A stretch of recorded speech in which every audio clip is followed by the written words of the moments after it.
Bonjour à vous, camarades et citoyens, camarades et citoyens, camarades et citoyennes.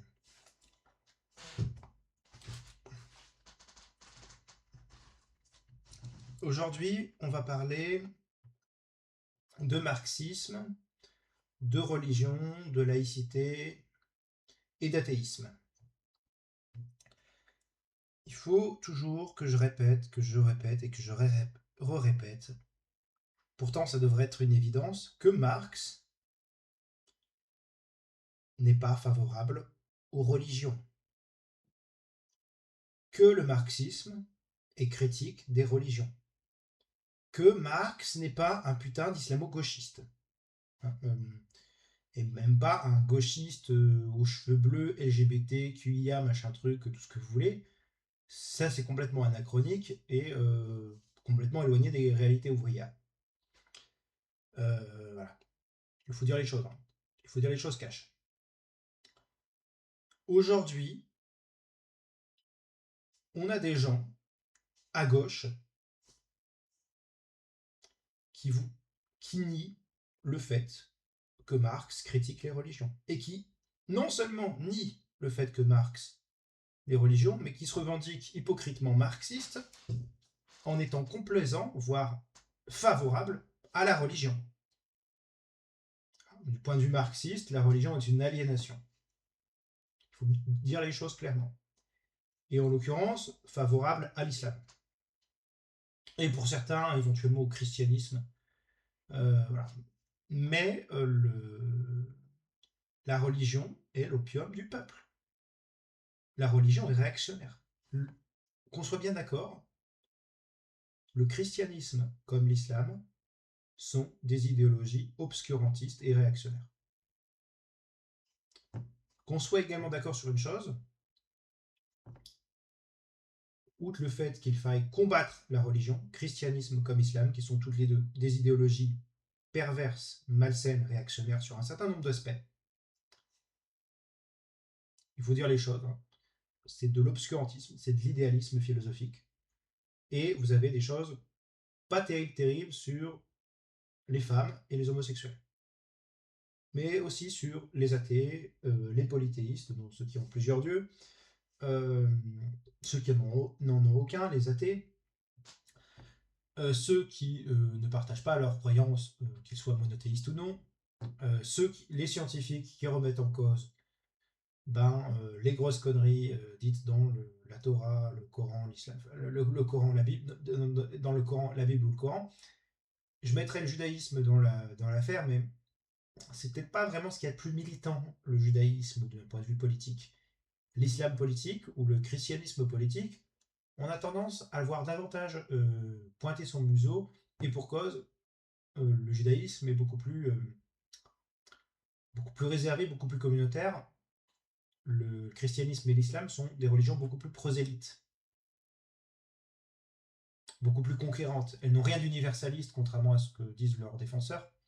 Elles sont conquérantes et impérialistes. Elles font de l'impérialisme moral. Le christianisme et l'islam font de l'impérialisme moral. Donc, voilà, il faut bien et bien dire les choses. L'islam et le christianisme sont des idéologies problématiques. C'est à la fois des religions, mais les religions en général sont des religions sur un certain niveau, assez souvent des idéologies politiques. Cela étant dit, il ne faut pas confondre les idées et les personnes, les croyances et les personnes. Donc là, vous avez des idées et vous avez des gens qui croient à ces idées, parfois dans un contexte éducatif, culturel, voilà, et qui peuvent être de très bonnes personnes et qui peuvent être croyantes. Voilà, il faut distinguer les individus des idéologies. Et il faut distinguer au sein de ces individus croyants des gens qui sont plutôt modérés, qui vivent avec leur temps, des rigoristes plutôt conservateurs et des intégristes qui seraient prêts à tuer pour leur foi. Voilà. La laïcité, c'est important. Et la laïcité, de base, est un principe de gauche. Avoir la gueule de la gauche actuelle, on dirait pas. hein. On dirait pas du tout, puisqu'on a une gauche qui défend des islamistes aujourd'hui. Enfin, on a une gauche qui défend l'Union européenne, qui défend le libre-échange, qui défend la mondialisation. On a une gauche qui n'est plus de gauche en réalité, qui a rompu avec tout qui défend de façon très religieuse un libéralisme culturel et moral qui fait une grande place au marché, au capitalisme, et à de nouveaux idéalistes, de nouvelles religions, hein, la théorie du genre, par exemple, le wokisme en général, avec toutes les abjections même identitaires, idéalistes. Même des gens qui aujourd'hui se disent de gauche et qui croient qu'il existe des races humaines. Ça devient assez problématique, hein. Ils parlent de race sociale à gauche aujourd'hui. Bon, c'est une gauche qui nous fait des leçons sur ce qui est d'extrême droite, mais qui devient elle-même d'extrême droite en traitant d'extrême droite les gens qui ne sont pas d'accord avec elle. Bon, voilà, en ayant renoncé à tous les fondamentaux de gauche. Voilà. Voilà. Il faut dire les choses, la laïcité a été abandonnée par la gauche actuelle. Voilà. Alors que c'est une idée de gauche. Et c'est historiquement la gauche qui combattait le cléricalisme, l'Église catholique, la puissance de l'Église catholique. L'avoir léché les bottes à des imams, alors qu'elle bouffait, il y a une époque, des curés, une gauche qui à une époque bouffait du curé et qui aujourd'hui lèche les bottes aux imams, ça fait mal par là où ça passe. Hein. Voilà, c'est problématique. La loi de 1905, c'est une loi de gauche. C'est une loi plus précisément beaucoup plus votée par des socialistes. Vous avez plusieurs versions de la loi entre Jaurès, entre Maurice Allard et Aristide Briand. Jaurès était une forme de centriste entre, on va dire, Allard qui était une forme de gauchiste et Aristide Briand une forme de droitiste, dans la conception de la radicalité. Hein, Aristide Briand était plutôt plus conciliant avec les cultes catholiques, un peu trop. Jaurès était plutôt sur une ligne laïque assez basique, et Maurice Allard voulait aller plus loin en étant beaucoup plus ouvertement anticlérical, en voulant par exemple mettre en place un calendrier républicain avec des jours fériés républicains à la place des jours fériés laïques, et en voulant interdire la soutane. Vous l'aurez compris, je suis pour une laïcité à la Maurice Allard. J'aime beaucoup Jaurès, mais quand Jaurès accuse Maurice Allard d'être un peu trop extrémiste en disant la France n'est pas schismatique, elle est révolutionnaire, je pense que sur ce point-là, comme à un certain nombre d'autres points, moi je ne suis pas un jaurésien fanatique. Le parti de masse, par exemple, c'est une connerie, mais bon, il n'y avait pas encore de léninisme, il y avait du blanquisme. Euh, le, la sympathie trop grande de Jaurès à l'égard des langues régionales, c'est quelque chose que je critique. Et le fait qu'il n'était pas assez radical. Bon, après, Jaurès était plus ou moins une forme de déiste ou de panthéiste. Il n'était pas athée, mais il n'était pas non plus une forme mais il était quand même anticlérical, il était contre le pouvoir de l'Église catholique en tant que républicain. Voilà. Donc ça c'est dit. Hein, moi je suis pour une laïcité à la Maurice Allard qui interdit les soutanes, qui interdit les jours fériés chrétiens, enfin qui remplace les jours fériés chrétiens par des jours fériés républicains, de la même façon que les jours fériés chrétiens ont remplacé les jours fériés païens, hein, parce que Noël n'est pas une fête spécialement chrétienne. Enfin, les fêtes chrétiennes sont des fêtes copiées de fêtes païennes, en fait. Enfin, voilà, faut quand même dire les choses. Étrangement, on a un certain nombre de saints chrétiens qui, dans le monde catholique, qui semblent reprendre des divinités mineures païennes, ressembler quand même pas mal sur certains aspects. On pense que c'est des reprises de divinités mineures païennes. Bon, voilà. Bon, bref. Donc je suis plutôt pour une laïcité à la Maurice Allard. Quand je vois que la gauche actuelle hein, défend en termes de politique, elle défend des islamistes, bah, elle critiquera beaucoup le judaïsme, mais bon, on sait pourquoi. On sait pourquoi. Enfin, non, elle critiquera plutôt les juifs. On sait pourquoi. Quand on lèche les bottes des islamistes, qu'il y ait une forme d'antisémitisme religieux, comme quand on le fait avec les chrétiens, c'est pas étonnant que, bon, même si historiquement le judaïsme a été la matrice un peu du christianisme et de l'islam, il y a une volonté, une forme du meurtre du père, enfin, dans le christianisme et l'islam vis-à-vis du judaïsme. Enfin, bon, il y a il y a un antisémitisme islamique comme il y a un antisémitisme chrétien.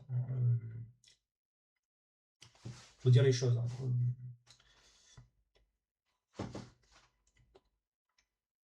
Donc voilà. Même s'il y a des choses qui ne sont pas très faux folles, on va dire, dans le judaïsme, sur les éléments que j'ai déjà reprochés au christianisme et à l'islam, en fait. Infériorisation des femmes, condamnation de l'homosexualité, bon, voilà, qui est une affaire privée entre deux adultes. C'est aussi ridicule que les mecs on dirait, qui militent pour les trucs LGBT, on dirait limite qu'ils veulent vous convertir, en fait. Bon, ça devient ridicule. Bon. Bon, il en est de la même pour les textes chrétiens et musulmans, enfin, tous les textes juifs, qui sont Sodome et Gomorre, c'est pas très gay friendly en fait. Et les peines réservées pour les homosexuels dans le monde chrétien et dans le monde musulman, bon, je suis pas sûr que la lapidation, le bûcher ou la défenestration, ça soit quelque chose de très tolérant. Hein. Et c'est très marrant de voir une gauche qui a la religion de la tolérance et du libéralisme culturel soutenir des idéologies qui sont totalement en, en inadéquation avec ça en fait. Voilà, enfin, hein, des gens qui voient des micro-agressions partout, le fait qu'ils soutiennent des, des religions qui, comment dire, bon, oui, enfin, qui soutiennent le voile islamique, c'est déjà bon, limite pour des gens qui vous prêchent le féminisme, vous font un prêchi-prêcha de féminisme. Quand certains défendent le burkini ou le voile islamique, y compris le voile intégral, bon, ça laisse assez pantois sur la sincérité de leur engagement sur le féminisme, mis à part pour faire des leçons de morale aux prolos de base. Voilà. Bon, voilà, enfin, à la base, je vais vous parler de quelques petits articles. Enfin, d'un petit article et puis d'un autre sujet, enfin, d'un autre article. Enfin, je parlais d'un petit article qu'on trouve sur le blog de Mediapart. Alors, je dis bel et bien le blog de Mediapart, parce que Mediapart en lui-même a tendance à avoir une ligne pro-islam, mais ils ont un blog, donc et c'est étonnamment sur leur blog, pour connaître leur mérite, peut-être de pas trop avoir, de laisser peut-être couler des choses qui ne laisseraient peut-être pas trop couler sur leurs médias, en fait.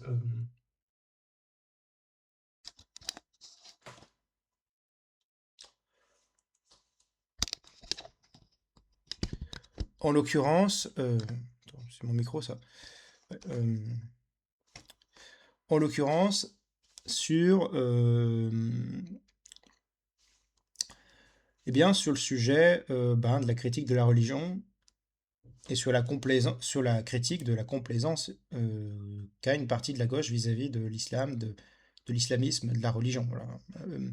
Et donc, c'est un billet de blog qui date quand même un peu, qui date du 2 mai 2015. d'un certain Thierry de la Roche-Lambert. Donc apparemment, il est indiqué, il est professeur, chercheur et docteur en énergétique.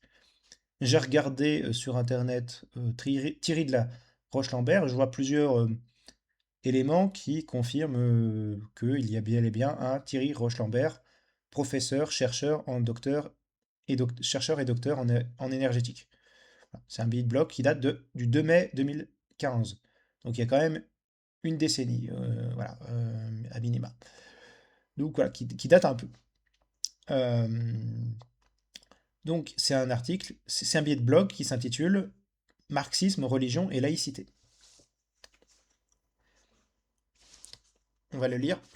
Il est parfois nécessaire, dans les époques troubles où certains peuvent perdre leur repère et d'autres ajouter à la confusion des esprits, où une certaine extrême gauche rejoint le terrain douteux anti-laïque, anti-républicain, désintégristes religieux et du totalitarisme obscurantiste, de revisiter les textes fondateurs et historiques de ceux qui ont participé à la construction de la pensée socialiste et communiste, du matérialisme, du combat contre les oppressions, les féodalismes, l'exploitation de l'homme et de la nature. Il est devenu aujourd'hui nécessaire, voire urgent, de procéder à ce retour réflexif pour contrer ceux qui, intentionnellement ou par confusion idéologique, confondent la lutte pour les opprimés, pour la justice sociale, avec le soutien aux cultures oppressives et rétrogrades contre les Lumières. L'amour du peuple contre les oligarchies, de la République contre la monarchie, c'est se battre pour les libérer des chaînes idéologiques qui les entravent, les instrumentalisent, des injustices qui les rabaissent, des intégristes religieux qui les abrutissent, les maintiennent dans l'ignorance, la résignation et l'acceptation de leur oppression. Karl Marx et Engels, contrairement à ce que certains curés d'un nouveau genre écrivent, avaient clairement analysé les religions comme l'opium des peuples, qui les aide à supporter indéfiniment leur misère et leurs conditions d'opprimés. Mais ce n'était pas pour défendre les religions ou les recommander comme moindre mal. Le dogme, la pression idéologique et morale, le négationnisme antiscientifique et la dictature par essence des religions révélées sont fondamentalement, par nature, opposés à la liberté de pensée, au libre arbitre, à la reconnaissance scientifique, sauf à induire une forme de schizophrénie. La révélation n'a aucun sens physique. Dieu n'est pas une hypothèse scientifique, ni une explication du monde, de l'univers, des univers. Le galimatia des textes et versets prétendument sacrés écrits par des humains pour imposer aux humains des pseudo-vérités et lois divines est contraire à l'élaboration critique de la pensée et de l'émergence de l'autogouvernement démocratique. Il constitue l'oppression religieuse. Mais l'oppression n'est pas que religieuse, elle peut être sociale, économique, politique, écologique, et à ce titre, toutes les idéologies sont des formes d'oppression dans la mesure où elles inversent et maquillent plus ou moins sciemment là où les réalités masquent les causes et nient les oppressions et leurs conséquences.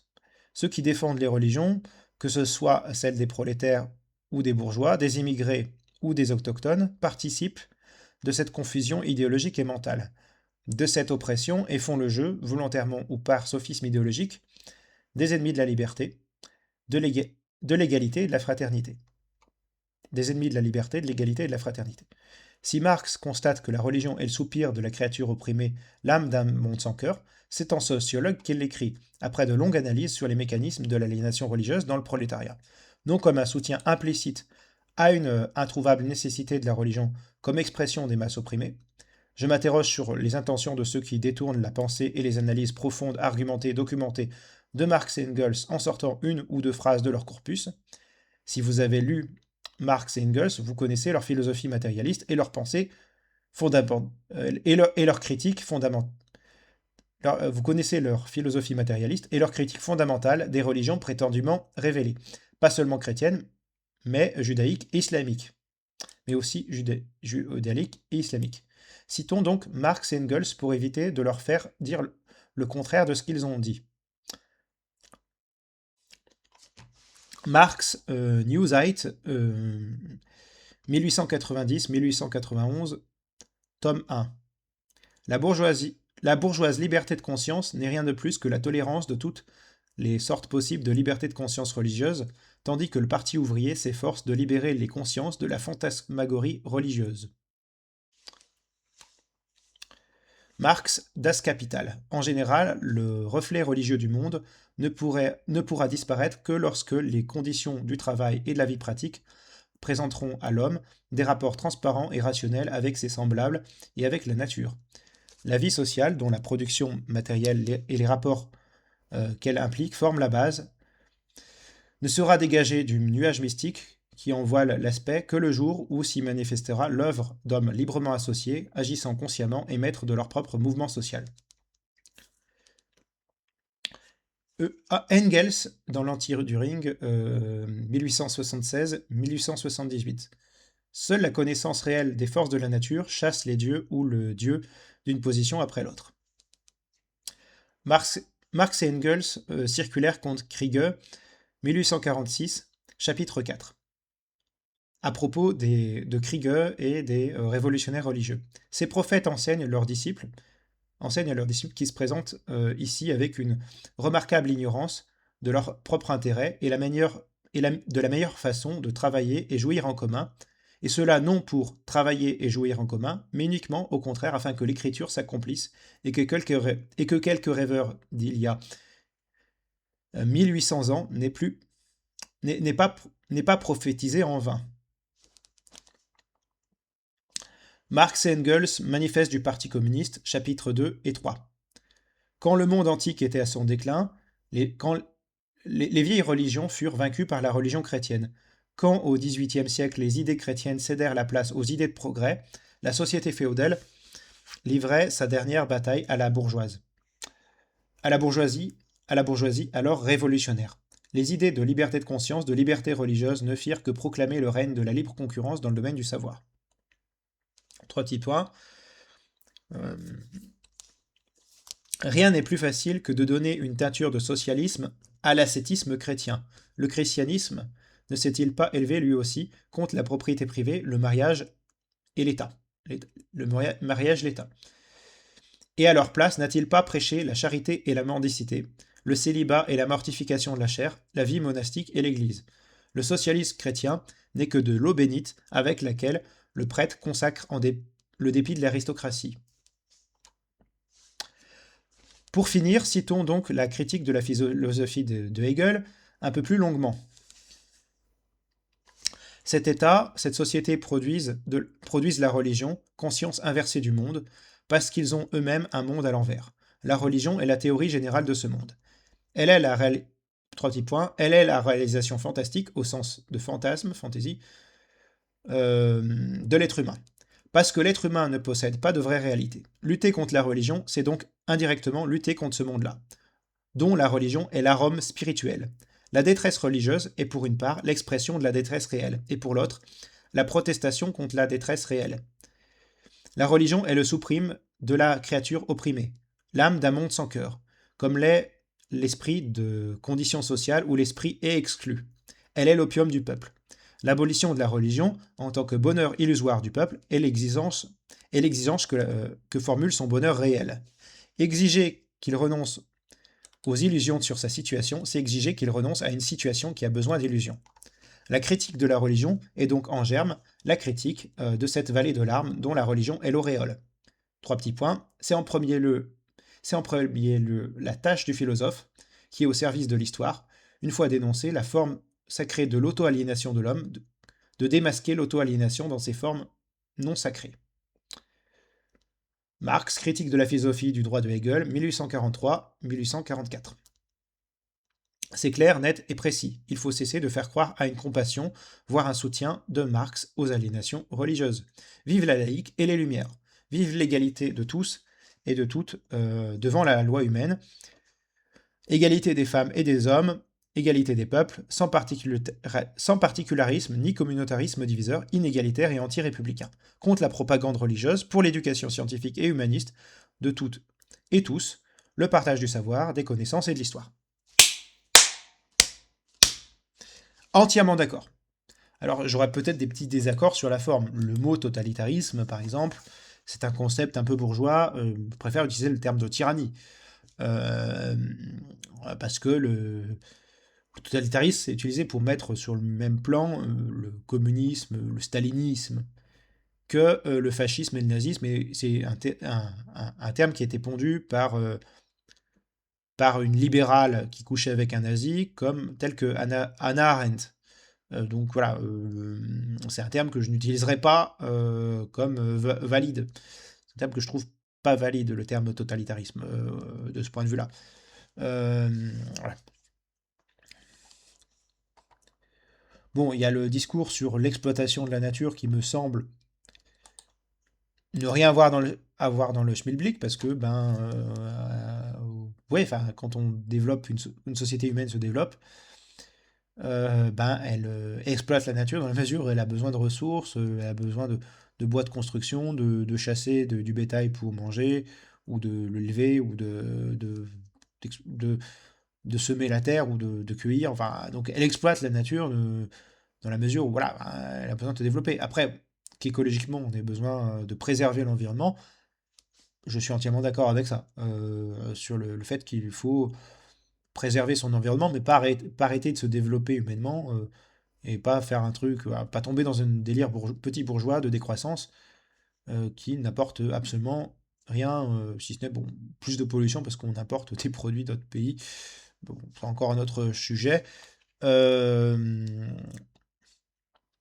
je dirais que, oui, enfin, je dirais qu'il a entièrement raison de.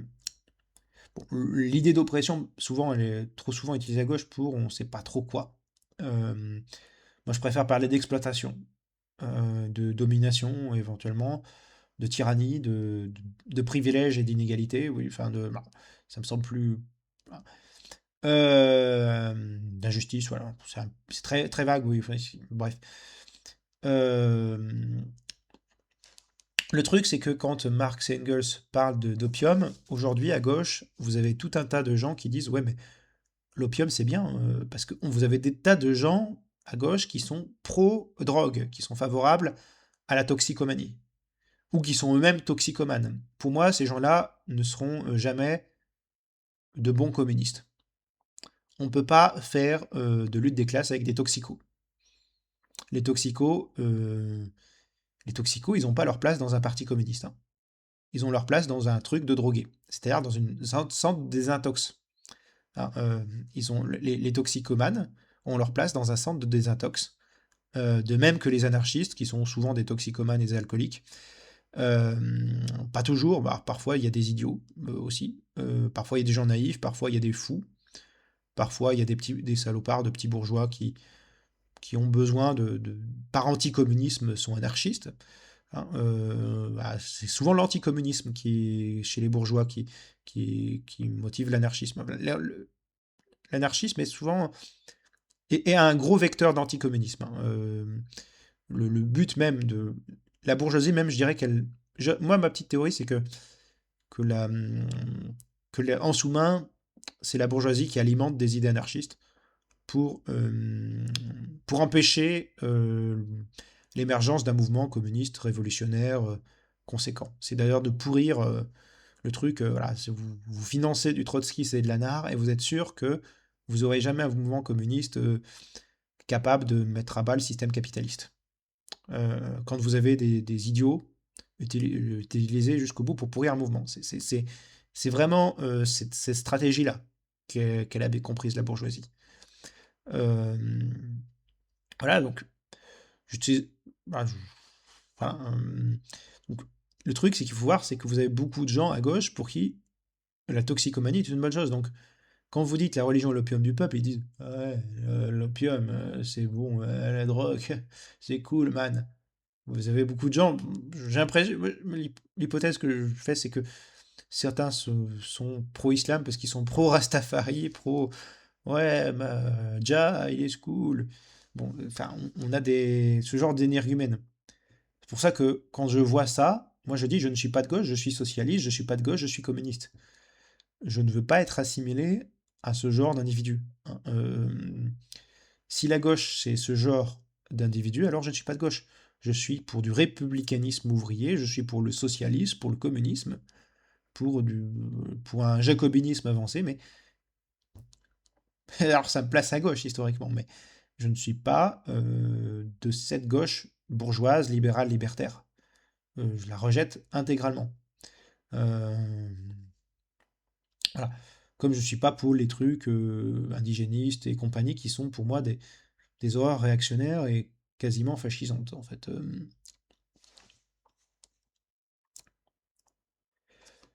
Et là, vous avez vraiment raison. Vous voyez que Marx rappelle, à juste titre, que quand on parle de socialisme chrétien, ce n'est que de l'eau bénite avec laquelle le prêtre consacre le dépit de l'aristocratie. Donc ce n'est pas du socialisme. Hein, d'ailleurs, ceux qui voudraient... moi j'ai déjà croisé des gens qui se disaient anticapitalisme et qui voulaient le retour d'un roi. Et le truc, c'est que leur anticapitalisme, c'était pas de l'anticapitalisme, c'était du corporatisme. Le discours, c'était la bourgeoisie est mauvaise, on va remplacer ça par de l'aristocratie. Du coup, en quoi vous êtes anticapitaliste? Bah, on va retourner aux corporations dans ces régimes. Ouais, mais vous abolissez pas la propriété privée lucrative, donc vous n'êtes pas anticapitaliste. Vous êtes peut-être antilibéral, mais pour ceux qui voient ce qu'est le corporatisme, c'est soit un corporatisme d'ancien régime, soit un corporatisme fasciste. Ancien régime, le corporatisme vient des métiers eux-mêmes, des artisans et commerçants eux-mêmes qui choisissent de ne pas se faire concurrence. Corporatisme fasciste, c'est l'État fasciste qui crée un accord tripartite entre ouvriers, patrons et patronat, et entre ouvriers, patrons et l'État. Seulement, c'est un État au service du patronat, un patronat qui défend ses intérêts, et des ouvriers qui sont représentés par des représentants fascistes qui défendent du coup les intérêts des patrons. Voilà, donc soit les royalistes qui veulent mettre un système corporatiste le font mode facho, et c'est absolument pas anticapitaliste mais anti-ouvrier, soit ils les laissent de façon autogérée produire leur corporation.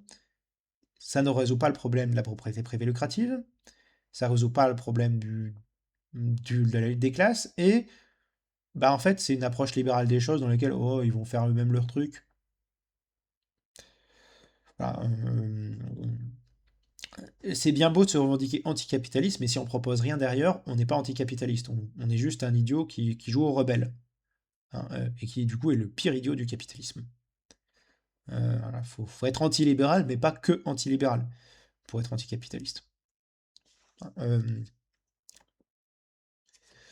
mais voilà, on ne peut pas être anticapitaliste en étant dans l'approche réactionnaire, traditionnaliste de oh, du coup, pour lutter contre la bourgeoisie, il faut mettre de l'aristocratie et des prêtres. Ça s'appelle juste empirer le problème. Et comme le dit Thierry de la Roche-Lambert, du coup, c'est clair et net, il faut cesser de croire à une compassion, voire un soutien de Marx aux aliénations religieuses. Entièrement d'accord.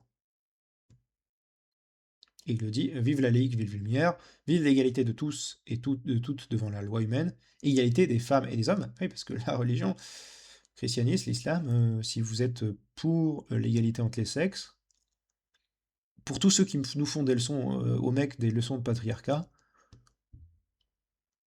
à des mecs parfois qui sont les plus respectueux envers les femmes, et ben regardez ce que sont les religions. Et vous y voyez. Ils se voilent littéralement la face, c'est le cas de le dire. Bon, en l'occurrence, quand ils défendent le voile islamique, on peut dire se voiler la face avec ou sans mauvais jeu de mots, enfin c'est le point de vue de chacun. Moi, je trouve que le jeu de mots est assez marrant, mais ils se voilent la face sur le patriarcat religieux. Parce que les comportements individuels de gens qui sont athées ou laïcs ou tout ce que vous voulez ne sont pas patriarcaux. En revanche, si une féministe leur casse les couilles à des gens lambda, ben ils vont peut-être pas être gentils parce que la personne en face va être chiante en fait. Enfin, et que bon, les gens préfèrent peut-être un féminisme un peu à l'ancienne, juste égalitaire, à du féminisme aux cheveux bleus qui veut limite castrer tous les mecs en fait. Enfin, mais qui témoigne plus de la pathologie mentale que d'autre chose. Euh, qui a l'air d'une religion quelque part, hein, comme le wokisme et autres.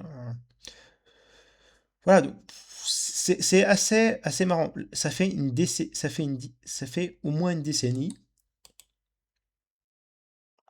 que ce blog a été fait. Aujourd'hui, on voit que le phénomène s'est empiré. Vous regardez la France insoumise, vous regardez ce qui est devenu la gauche, et vous voyez des gens qui soutiennent les islamistes. Ne vous fiez pas à quelqu'un qui vous dit oui, mais Marx, ne critiquez pas les religions. C'est de la mauvaise foi. Marx critiquait les religions à juste titre. Il critiquait l'aliénation. Et que ça soit une religion chrétienne ou islamique, c'est la même chose, la même merde. Vous avez de l'aliénation religieuse dans les deux cas. Ça n'empêche pas que vous pouvez avoir un ami chrétien ou musulman, ou juif, ou une amie, hein, ou une petite, ou un petit ami selon vos goûts, si vous aimez les hommes ou les femmes, si vous êtes un homme ou une femme, bon, voilà, vos préférences individuelles, mais vous pouvez très bien avoir un entourage avec des gens qui sont croyants et qui sont des personnes humainement tout à fait charmantes.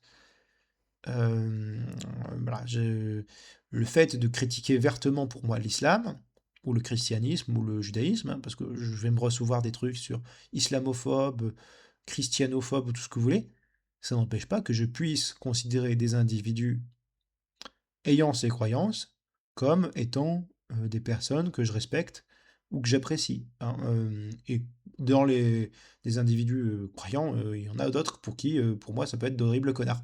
Mais ça peut être le cas avec des personnes athées, hein. Voilà, je peux très bien. Alors, c'est pas parce que. Oui, parce que souvent, c'est assez marrant parce qu'il y a des gens qui pensent. Il y a une partie de certaines personnes très religieuses, très conservatrices, voire réactionnaires religieux, qui sont tellement dingos que pour eux, l'athéisme, c'est un dogme ou une croyance. Hein, non, l'athéisme, c'est le fait de ne pas croire en un Dieu. Il y a des athées qui sont de tous bords politiques. Alors, la chose la plus logique pour ma part, en tant qu'athée, c'est d'être contre les religions et de défendre une laïcité à la Maurice Allard, défendre du socialisme plutôt qu'un capitaliste qui crée un terreau de misère favorable aux religions. Alors, à minima, être social-démocrate et lutter contre le néolibéralisme, et faire un peu de protectionnisme. Ça permet de lutter contre un terreau de misère, d'être ferme sur la question religieuse, donc de serrer les vis vis-à-vis de l'islam comme du christianisme, d'interdire les signes religieux, d'empêcher le prosélytisme, d'empêcher qu'il y ait un prosélytisme agressif qui se développe, voilà, enfin de lutter contre les associations islamistes ou chrétiennes intégristes, catho-tradi et tout le tralala, voilà, d'avoir le cadre juridique, d'avoir le cadre économique et social, d'avoir le cadre éducatif, enfin instructif, le mot éducation, je préfère le terme d'instruction à celui d'éducation, mais bon, le cadre culturel et scientifique, et pédagogique, pour éviter qu'il y ait de l'aliénation religieuse, etc. etc. Pour moi, il faut qu'il y ait un projet de société derrière, un projet politique. Il faut être souverainiste parce que quand vous acceptez que l'Union européenne dise que le hijab c'est beau parce que c'est de la diversité, et du coup s'oppose directement aux valeurs républicaines laïques françaises, au nom d'une approche de la société assez anglo-saxonne, ça pose problème. Hein. Donc pour moi, il faut avoir un discours carré.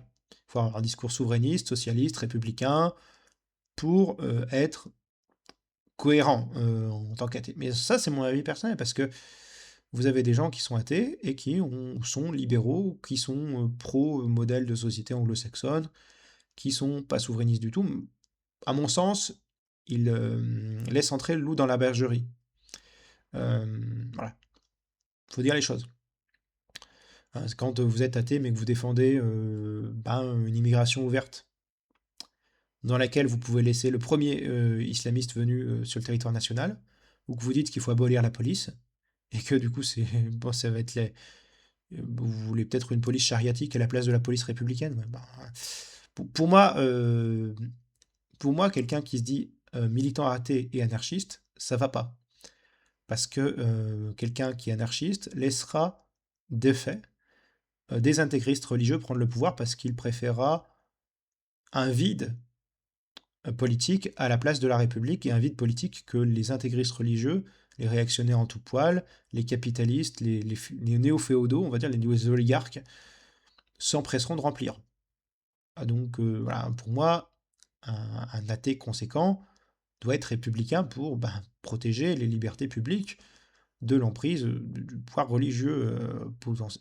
Voilà, il faut avoir une république et avoir une république qui sache se défendre si on veut lutter contre l'islamisme. Euh, moi, je critique l'islamo-gauchisme et je critique l'islamo-droitisme. Je critique autant les islamo-trotskistes, en fait, des gens qui sont dans une veine à la Chris Arman, le prophète et le prolétariat, ou des LFistes complètement neuneux, qui... enfin, que l'islamo-droitisme, hein. Vous avez des gens à droite qui estiment que l'islam étant plutôt une religion conservatrice, eh bien, qui sont plutôt tradis et qui trouvent que ils ont des points communs sur les valeurs. Vous avez des gens qui sont à droite, qui sont d'une certaine droite, macronienne, qui se disent que c'est très bien l'islam parce que ça va permettre de diviser, l'islamisme, j'entends plutôt, ça va permettre d'avoir des intégristes qui vont diviser les prolos entre eux. Vous avez,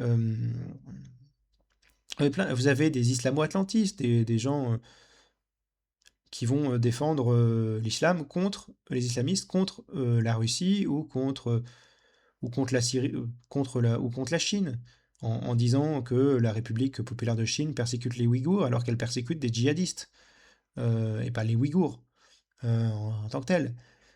Vous avez des gens qui sont tellement anti-russes ou anti-chinois qu'ils défendent les islamistes en Syrie. Alors que Bachar el-Assad avait un régime laïque, même si ce n'était pas Charlie, le régime de Bachar el-Assad, c'était au moins un régime laïque. Et là, le régime démocratique voilà, qui est mis en place, c'est des islamistes. Pareil avec le renversement de Saddam Hussein. Enfin, laïque, oui et non. Plutôt séculariste, donc moins islamiste. Enfin, c'est-à-dire que le laïque dans le contexte arabe, comparaison, ce qui est le plus proche de laïcité que de la théocratie dans nos standards. Enfin, parce qu'il y a une volonté de modernisation par rapport à l'islam traditionnaliste et par la nation, par ailleurs, hein, dans le Ba'ath.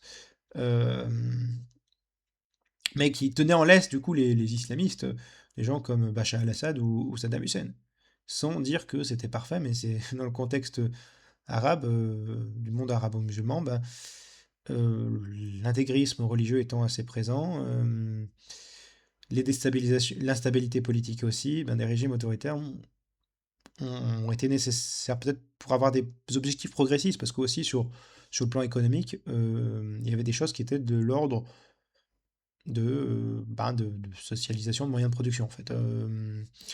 Voilà, et ça c'est ce que n'aiment pas les islamo-droitistes. Faut se rappeler que Ben Laden a été financé par la CIA. Faut se rappeler que le Rassemblement national eh ben, a fait des affaires avec Daesh, avec les Syries, euh, les, les, les cimenteries, je laisse un lapsus, les cimenteries Lafarge, du coup. Faut rappeler ça. Faut rappeler des tas de choses. Faut rappeler des tas de choses, hein. Faut rappeler que le CCIF, c'est Sarkozy qui le soutient. Faut rappeler qu'il y a des gens qui sont plutôt d'un islam conservateur, qui, quand Dominique de Villepin leur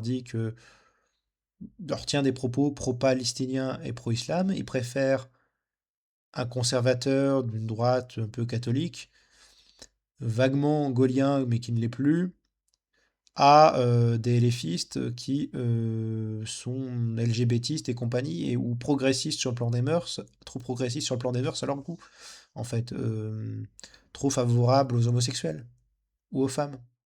Enfin, quoique, bon, sur Dominique Villepin, je ne pense pas qu'il soit sexiste. Par contre, je pense que le milieu conservateur catholique, les, euh, disons que les tenants d'un islam conservateur se retrouvent sur les chrétiens, avec les chrétiens sur le côté conservateur des choses. Sur un certain nombre de choses, voilà. Faut dire les choses.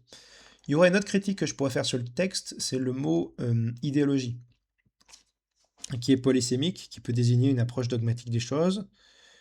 Idéologie, ça veut dire discours sur l'image, étymologiquement. Donc oui, ça peut renvoyer au dogme et à une approche non scientifique, plutôt idéaliste des choses. Mais à l'inverse, une idée politique au sens large, une opinion politique, peut être qualifiée d'idéologie, que ce soit le communisme, le socialisme, le libéralisme, le nationalisme, tous les trucs en isme.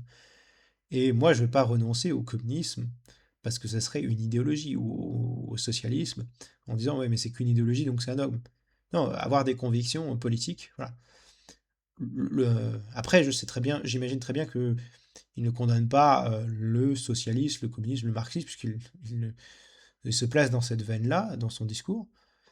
Mais le terme peut prêter à confusion, si vous voulez. Il faut dire les choses. Ensuite, il a précisé, hein, ce blog est personnel, la rédaction n'est pas à l'origine des contenus. On a vient de deviner, c'est constitué. Du coup, il y a un autre. Je vais approfondir la chose, hein. Là, je vais vous citer un truc qui est juste un extrait qu'on peut trouver sur le blog Matière et Révolution, dans lequel il y a des extraits de textes marxistes, qui s'intitule Karl Marx et la notion d'homme total. C'est une notion qui est très belle dans le marxisme, qui est la notion d'homme total. Il me semble que j'en ai déjà parlé dans une vidéo. Euh, donc voilà. Donc ça date du jeudi 2 juin 2022 par Robert Paris, où il explique la chose. Donc voilà. Karl Marx et la notion d'homme total. On va parler d'athéisme à partir de là. Karl Marx et la notion d'homme total. Jeudi 2 juin 2022 par Robert Paris. L'homme total est un concept de Karl Marx qui fait référence à un homme qui, s'étant libéré de sa conception d'homme comme objet, s'approprie son être universel d'une manière universelle. Il n'est alors plus une réalité étrangère qui vit dans un état de privation de réalité. L'homme total est donc un retour total de l'homme pour lui-même en tant qu'il est homme social et non une ressource économique qui devrait travailler dans un système de production où la division du travail domine. L'homme n'est pas seulement un être naturel humain, c'est-à-dire un être existant pour soi, donc un être générique, euh, qui doit s'affirmer et se manifester en tant que tel dans son existence et dans son savoir.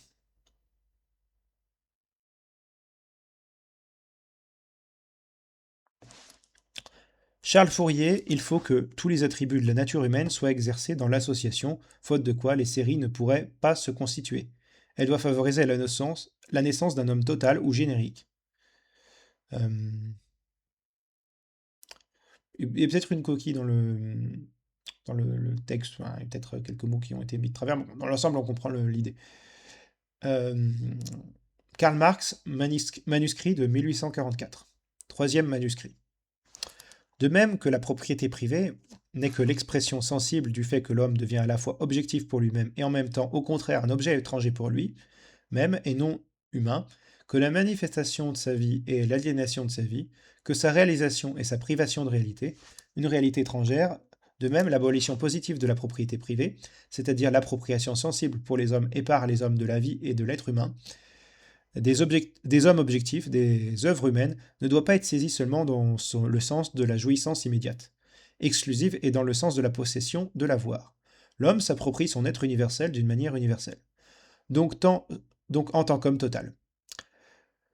Chacun de ses rapports humains avec le monde, la vue, l'ouïe, l'odorat, le goût, le toucher, la pensée, la contemplation, le sentiment, la volonté, l'activité, l'amour, bref, tous les organes de son individualité, comme les organes qui, dans leur forme, sont immédiatement des organes sociaux, sont dans leur comportement objectif ou dans le rapport à l'objet, l'appropriation de celui-ci, l'appropriation de la réalité humaine. Le rapport à l'objet est la manifestation de la réalité humaine. C'est l'activité humaine et la souffrance humaine, car comprise au sens humain, la souffrance est une jouissance que l'homme a de soi. Fermez les guillemets. Oui, quand vous faites un effort physique, au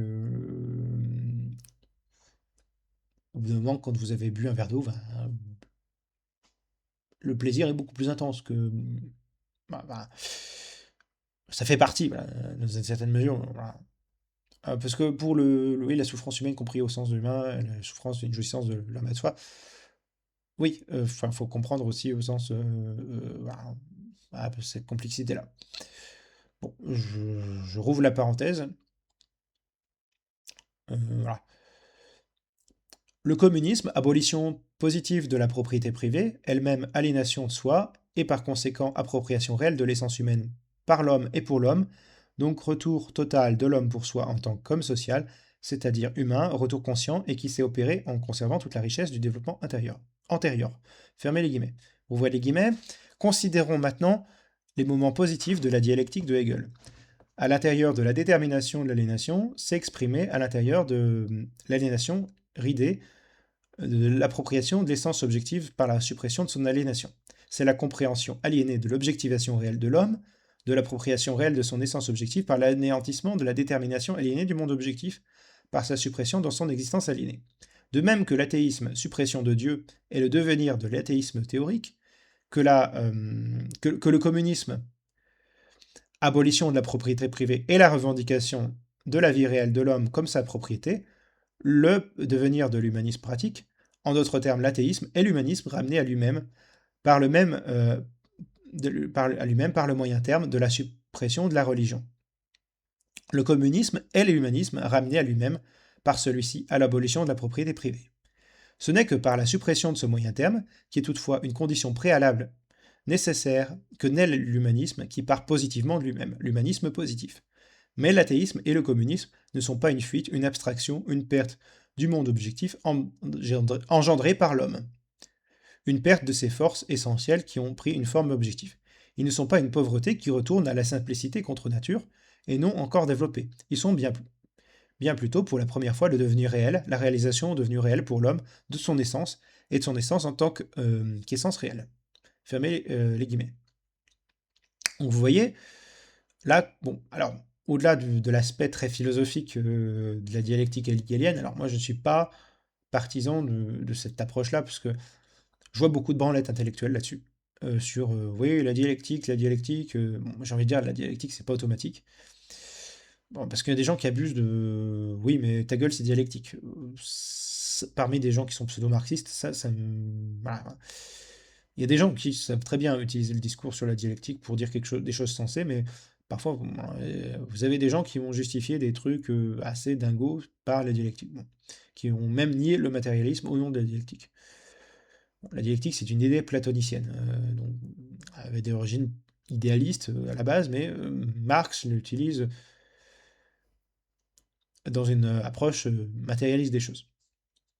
Le problème que je critique chez Marx, c'est le déterminisme historique, qu'il justifie plus ou moins par la dialectique, en fait. C'est assez particulier. Enfin. Alors, je précise pour l'abolition de la propriété privée, d'un point de vue communiste, c'est pas l'abolition de la propriété privée de votre slip, ou de votre ordinateur, ou de votre maison, ou de votre jardin, ou de votre voiture, ou... Non, c'est la propriété privée des moyens de production, la propriété privée lucrative.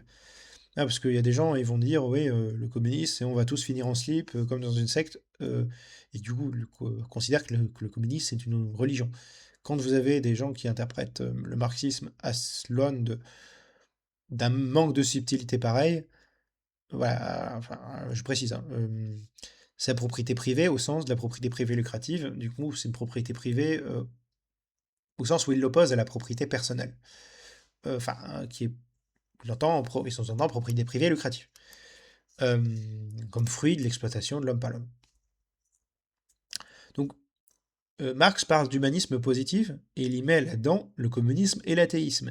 Il fait le parallèle entre communisme et athéisme, donc entre communisme comme émancipation concrète, matérielle sur le plan matériel, sur le plan économique, et l'athéisme comme une émancipation théorique, sur le plan intellectuel. On ne peut pas nier que Marx défend une vision athée des choses. La suppression de Dieu, il la met en parallèle avec la suppression de la propriété privée. Et il dit dans les deux cas que que c'est une émancipation vis-à-vis d'une aliénation. Une aliénation intellectuelle dans le cas de la religion, une aliénation économique dans le cas de la propriété privée lucrative, voilà, dans le cas du capitalisme.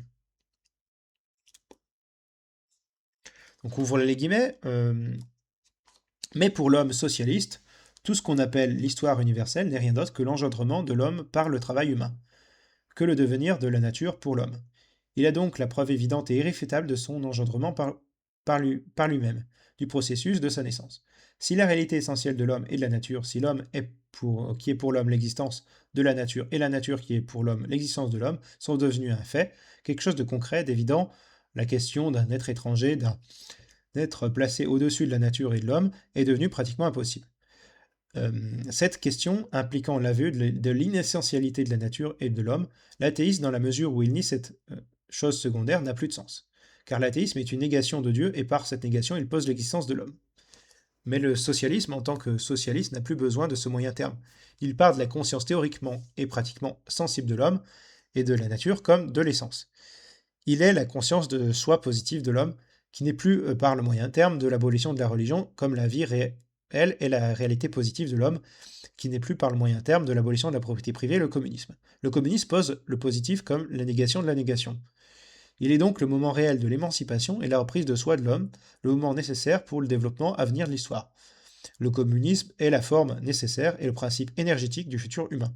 Mais le communisme n'est pas en tant que tel le but du développement humain, la forme de la société humaine. Fermez les guillemets. Marx reprend l'appellation utilisée par Charles Fourier et Feuerbach de l'homme total comme un être générique.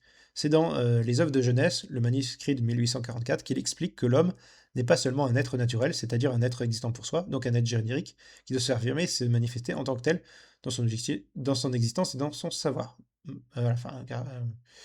Bref. Donc voilà. Et en plus, ce texte-là, vous pouvez...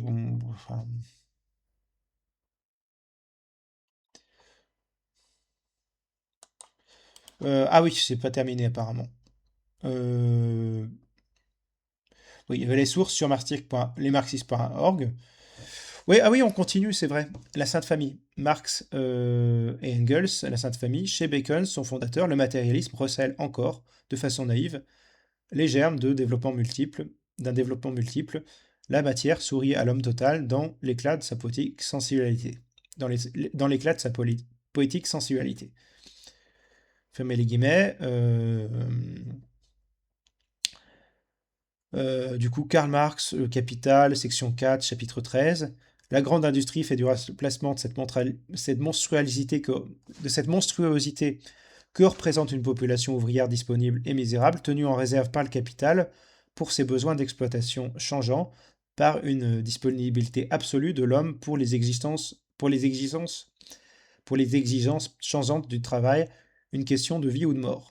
Même urgence pour le remplacement de l'individu partiel, simple support d'une fonction sociale de détail par un individu totalement développé pour qui diverses fonctions sociales sont autant de modes d'activité qui reprennent le relais les uns des autres. Voilà, la grande industrie fait du remplacement de cette monstruosité. Voilà. L'homme total dans l'œuvre de Marx. Voilà. Ah, ouais, enfin, Garap, le total dans l'œuvre de Marx. Sommaire, putain. Ah oui, on a toute une introduction d'un truc.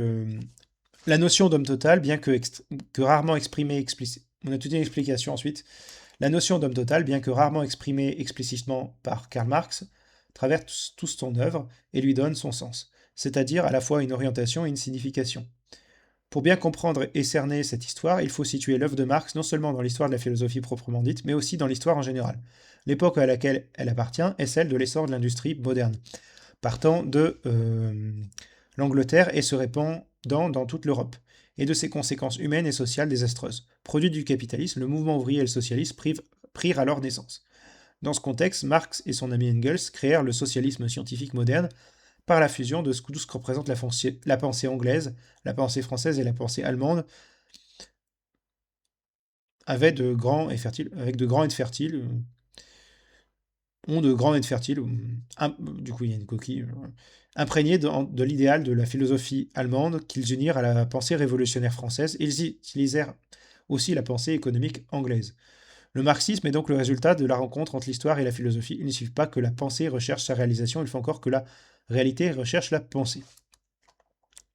Cette thèse fondamentale qu'il nous faudra toujours avoir à l'esprit constitue notre point de départ. On ne peut donc comprendre la pensée de Marx de manière adéquate que si l'on envisage ses rapports avec la réalité historique et sociale. Ainsi, la notion philosophique d'homme total cherche la réalité tout comme la réalité cherche la notion philosophique d'homme total.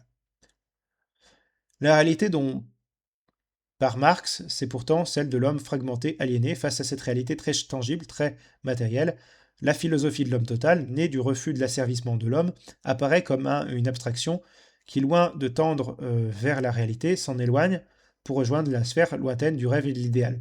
La pensée de Marx ne diffère-t-elle donc en rien de celle idéaliste et utopique qui l'ont précédée? On rencontre en effet la notion d'homme total, surtout dans la philosophie allemande, chez Goethe, Schiller, puis Feuerbach, qui approfondit cette notion. Mais aussi en France, dans la théorie de l'utopiste socialiste Fourier, ou en Angleterre chez Owen. Plus largement, l'homme total renvoie par définition aux idées d'humanité et de totalité. Cette dernière a beaucoup été utilisée par les idéalistes allemands, et nous verrons à quel point Marx est un héritier de Hegel.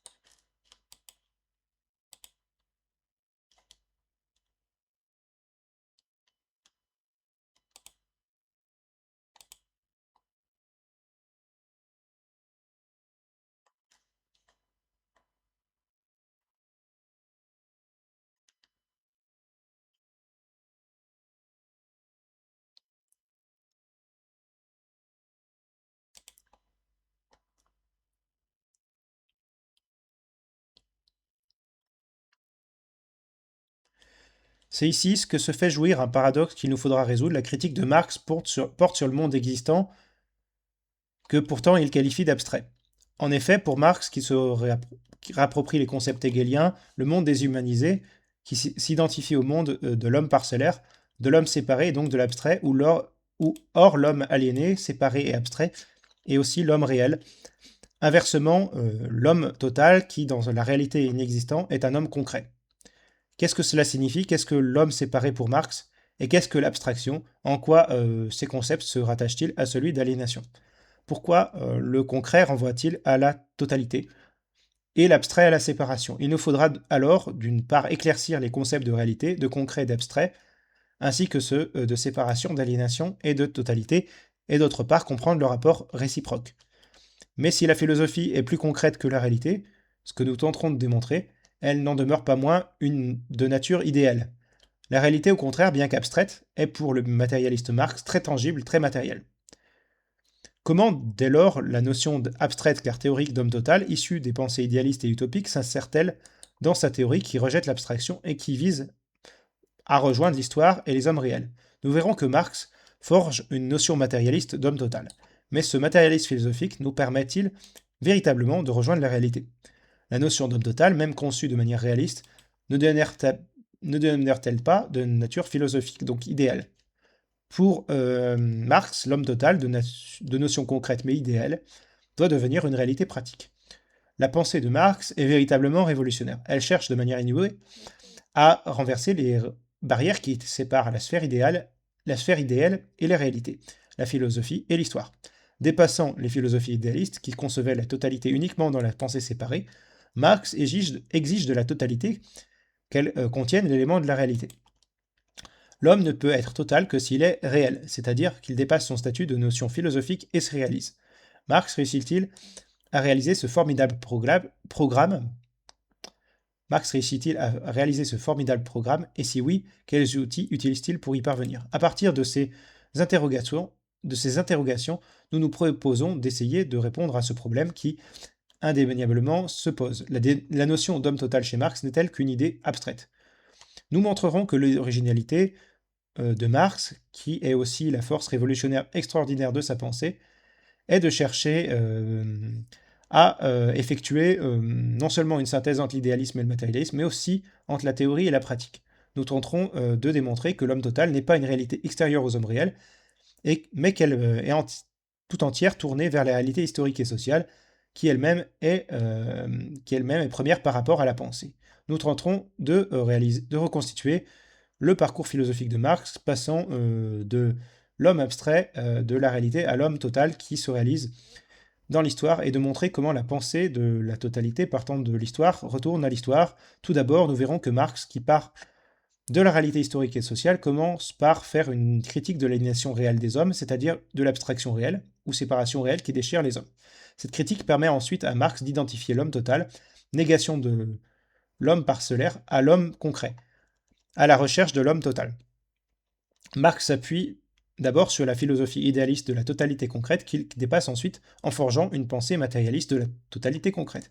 Finalement, Marx brise la barrière de la pensée séparée, envisageant ainsi une réalisation de l'homme total dans l'histoire réelle des hommes. De notions philosophiques, l'homme total doit devenir la réalité sociale et historique des hommes. La suite sur https://garag.org. Alors, Garap, leur truc, c'est du gauchisme, hein, groupe d'action pour la recomposition de l'autonomie prolétarienne. En fait, il y a du déviationnisme gauchiste dans l'affaire, mais bon, au moins j'ai l'impression qu'ils sont plutôt contre la religion. Ils ont ce côté-là. Mais j'ai l'impression qu'ils sont un peu trop anarchisants sur un certain nombre de choses. Bon, c'est. Mais voilà, philosophiquement, ouais, ils rappellent des choses intéressantes. Alors bon, tout d'abord, truc sur marxisme.org où il rappelle sur le rapport à l'histoire. Moi, je suis d'accord avec l'historicisme, c'est-à-dire de ramener les choses dans leur contexte historique. Je suis pas d'accord avec l'approche le finalisme historique, qui m'a l'air d'être de reprendre quelque part de la religion. Euh, mais une forme de religion sécularisée quand vous avez un sens à l'histoire. Il n'y a pas de sens à l'histoire. C'est les hommes qui font l'histoire. Voilà, faut le rappeler. Euh, sur ceux qui veulent faire du travail humain, la seule réalité historique, je vais être gramscien, la culture existe. Alors elle est liée quand même au travail, hein, mais on ne peut pas réduire l'histoire à du déterminisme économique. Il y a une complexité humaine qui est très riche. Évidemment, on ne peut pas nier le rôle de l'économie dans l'histoire et qui est quand même assez essentiel par rapport enfin, si vous cultivez pas un champ, s'il n'y a pas des gens pour cultiver un champ, vous finissez par avoir une population qui peut plus se nourrir. À moins de revenir aux chasseurs-cueilleurs. Enfin, bref, c'était pas une solution pour une population nombreuse, mais voilà, enfin, voilà, il y a un support d'activités culturelles qui sont l'activité économique. Mais il n'empêche que on ne peut pas résumer l'histoire humaine à du travail. Bon, le travail et la nature. Bon, euh, voilà, mais il faut quand même rendre compte que toute matière, toute idée vient quand même de la matière et que les idées ne flottent pas dans les airs en fait. Hein. Mais il faut éviter le déterminisme historique au nom d'un déterminisme économique. Bon, sur la négation de la négation, c'est un truc hegelien. Enfin, voilà, enfin, sur la propriété privée, je l'ai dit que c'est la propriété privée des moyens de production. C'est vrai que ça peut être un peu compliqué à suivre sur les trucs très philosophiques. Sur Guerra, bon, là, ils ont raison de dire que Marx a voyagé en Allemagne, en Angleterre, en France, et que du coup il y a une influence un peu hétéroclite. Euh, le socialisme comme fruit du capitalisme. Alors, moi, ce que je peux vous dire, c'est que l'idée communiste, socialiste, elle est non seulement pré-marxiste, avec des gens comme Blanqui, et d'autres, comme Louis Blanc, comme Babeuf. Ça dépend si on parle de socialisme, de communisme, bon, mais il n'a pas fallu attendre Marx pour qu'il y ait des idées socialistes, communistes, communisantes, ou socialisantes. Enfin, Et vous avez même des utopies communistes avant Marx et en pleine Renaissance, par exemple. Enfin, il n'y a pas besoin d'attendre le 19e siècle pour avoir des utopies, comme l'ouvrage en l'occurrence de Thomas More, dans lequel on décrit une société communiste. L'utopie de Thomas More, Utopia, c'est un système dans lequel on a une société qui, pour éviter le vice, abolit la propriété privée.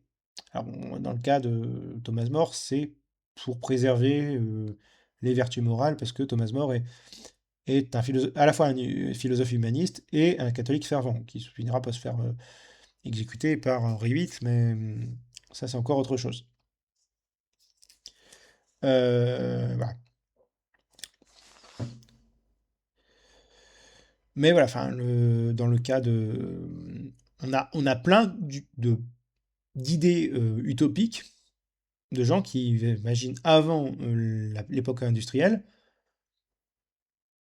des idées communisantes, socialisantes. Babeuf, en pleine Révolution française, défend l'idée d'une communauté nationale des biens et travaux, la collectivisation.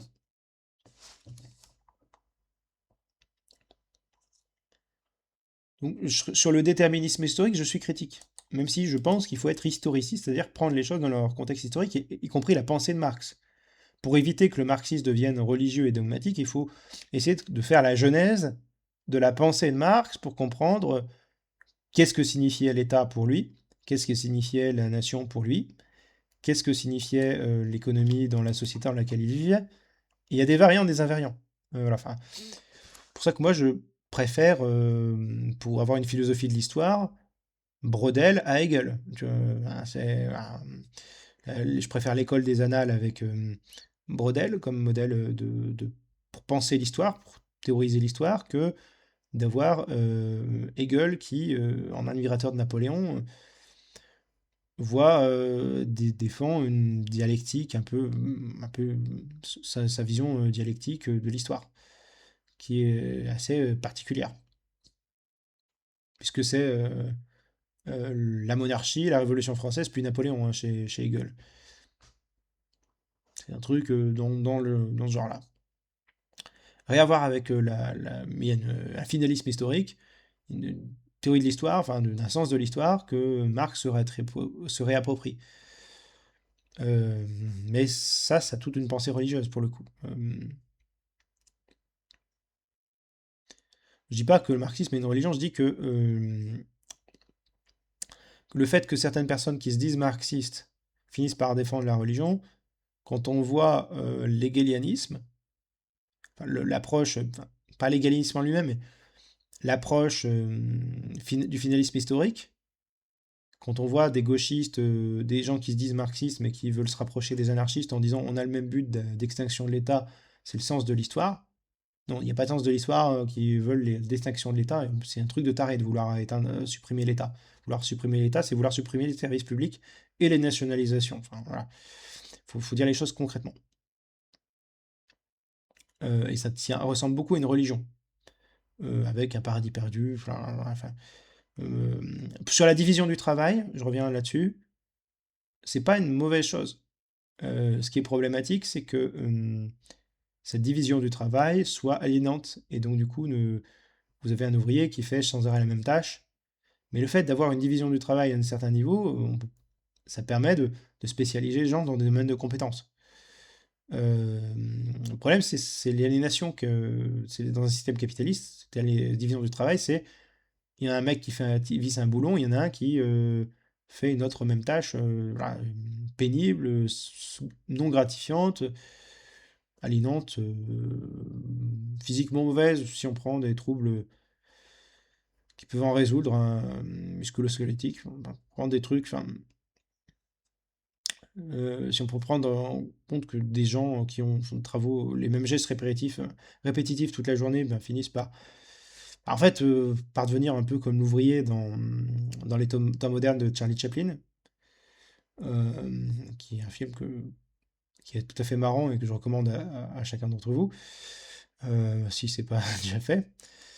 Mais ouais, bah, ça, c'est un aspect négatif de division de travail. Mais on peut pas être tour à tour médecin, spécialiste en physique quantique et poète, historien et non, enfin, plus les sciences évoluent, plus les spécialisations évoluent. Donc il y a une division du travail de facto pour qu'on ait une société voilà, qui fonctionne. Le truc, c'est qu'il faut que les individus puissent goûter un peu à tout et puissent avoir une vie privée dans laquelle ils exercent, ou la possibilité de faire des changements de carrière pour se consacrer à des trucs, découvrir d'autres domaines, mais on ne peut pas, dans l'absolu, supprimer toute division du travail, c'est ridicule. Parce que devant, il y a des gens qui interprètent le marxisme pour faire de Marx un anarchiste ou une forme de prophète quasi religieux. Enfin, c'est... Et oui, et j'ajouterais la séparation entre pour les gens du Garap là, qui veulent dire qu'ils suppriment les barrières entre idéalisme et matérialisme, faux, faux, faux. Parce que le matérialisme ne nie pas l'esprit, ne nie pas les idées, il dit que les idées sont originaires de la matière. Le matérialisme, c'est un monisme philosophique. Vous avez deux formes d'idéalisme. Vous avez le dualisme, qui considère qu'il y a d'un côté la matière, d'un côté l'esprit, et vous avez l'idéalisme moniste qui considère que la matière n'est qu'illusion et qu'il n'y a que des idées. L'idéalisme moniste, c'est il n'y a que des idées, la matière est illusion. L'idéalisme dualiste, c'est de dire que il y a d'un côté la matière et de l'autre l'esprit, donc le corps et l'âme, et donc du coup le corps meurt mais l'âme subsiste parce que comme les fantômes, elles subsistent un peu, enfin, semblent pouvoir vivre sans corps. Et il y a l'approche matérialiste des choses, qui est une approche moniste, qui dit qu'il y a unité du corps et de l'esprit. C'est-à-dire que l'esprit fait partie du corps, qu'il est une production matérielle du corps. Qui est là, enfin, à moins, après, on pourrait toujours imaginer que des gens téléchargeraient leur esprit sur ordinateur, feraient une forme de sauvegarde, mais ça resterait sur un support matériel. Même si, voilà, enfin, ce serait informatique ou sur des flux de données, même si aujourd'hui, quand on pense matière, les gens pensent atomes, mais il y a aussi les particules subatomiques, il y a aussi les ondes, voilà, enfin, matière et énergie, on devrait dire, physique.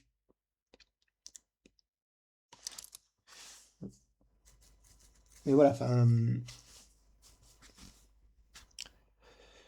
voilà, je dis ça parce que franchement, ça devient assez pénible que, au nom du marxisme, il y ait des gens qui défendent, ou du communisme, du socialisme, il y a des gens qui défendent l'obscurantisme religieux. La pensée de Marx, elle est complexe. Mais pour autant, elle est relativement claire sur ce qu'il pense de la religion. Il la critique, et vertement. Donc, se dire marxiste en soutenant des islamistes, ou comme en soutenant des cathos tradis, ou des évangélistes, ou je ne sais quoi, c'est trahir le marxisme. C'est trahir la lutte des classes, c'est trahir le mouvement ouvrier.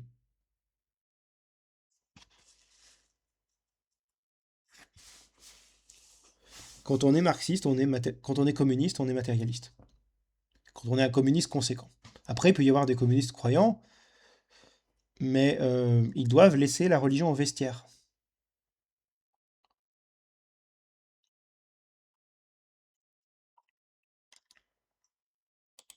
Voilà. Sur ce, camarades et citoyens, bon, c'était un peu hors champ la question de l'homme total, mais c'est intéressant pour comprendre ce qu'il entend par aliénation religieuse, Marx. Bah, sur ce, camarades et citoyennes, je vous souhaite de bien prendre soin de vous. Raison, égalité, solidarité, nous vaincrons. Ciao.